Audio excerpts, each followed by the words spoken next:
नमस्कार दोस्तों, आपका स्वागत है स्टडी विद एवरी न्यूज़ में। और दोस्तों, आज जो हम लोग न्यूज़ बना रहे हैं वो है कि कब हो रहा है टाइपिंग टेस्ट, उसके ऊपर। क्योंकि मैंने इससे पहले एक कंबाइंड वीडियो बनाई थी जिसमें मैंने टाइपिंग टेस्ट रिज़ल्ट और एक दो चीज़ों के बारे में बताया था। ये सिर्फ़ और सिर्फ इसी के बारे में है, क्योंकि अभी स्टूडेंट्स की क्वेरी आ रही है कि सर टाइपिंग टेस्ट कब आ रहा है, कितनी टाइपिंग जाएगी, क्या होगा, कैसे होगा। तो दोस्तों, सबसे पहले तो आप सभी को होली की हार्दिक शुभकामनाएं। आपका त्यौहार मंगलमय हो, आपकी सारी मनोकामनाएं पूरी हो, ये हमारी प्रार्थना है। और दोस्तों, डिस्कशन करते हैं हम लोग टाइपिंग के ऊपर। दोस्तों, रिवाइज की के बारे में मैंने आपको बताया था। ARO की रिवाइज की जो हैं वो 26-27 तारीख पर तक आ जाएंगी। और उसके बाद जो है आपका टाइपिंग टेस्ट जो है वो 10 तारीख से पहले, 10 अप्रैल से पहले पहले हो जाएगा। और टाइपिंग टेस्ट बढ़िया से दें, क्योंकि ये डेट फिक्स है, लगभग इसी डेट में रहेगा आपका।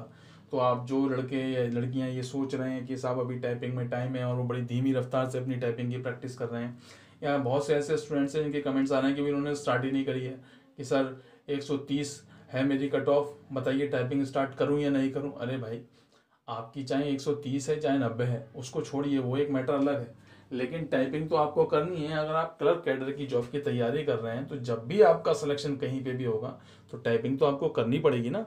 और जो काम आपको करना है तो उसके लिए पहले पहली चीज़ क्लियर करें, उसके बाद उसे प्रैक्टिस करें। ये तो गलत बात है ना।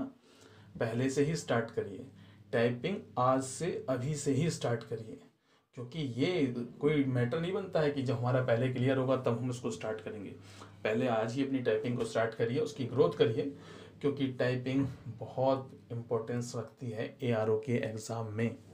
50 नंबर अपने आप में बहुत बड़ी चीज़ होती है।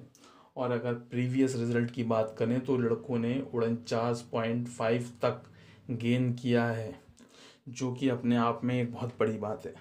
सोचिए, आप 160 नंबर भी लेकर आ गए, अगर आपकी टाइपिंग में 30 नंबर रह गए तो कितनी ख़राब कट ऑफ हो जाएगी आपकी। 190 के करीब पहुंचोगे आप, और हो सकता है आपका सिलेक्शन ही ना हो। तो जो 155 160 वाले लड़के भी हैं, लड़के लड़कियां जो भी हैं, वो भी टाइपिंग को बच्चा ना समझें। क्योंकि टाइपिंग में भी आपको उतनी ही मेहनत करनी है जितनी मेहनत आपने इसके रिटन एग्ज़ाम में की है। क्योंकि दोनों का कंबाइंड मिलकर ही फाइनल कट ऑफ बनेगी। तो ये बात आप अपने कानों में अच्छे तरीके से डाल लीजिए, मेहनत करिए। टाइपिंग की डेट मैं फिर से बता रहा हूँ, 10 तारीख से पहले होगा। धन्यवाद। होली मुबारक हो दोस्तों।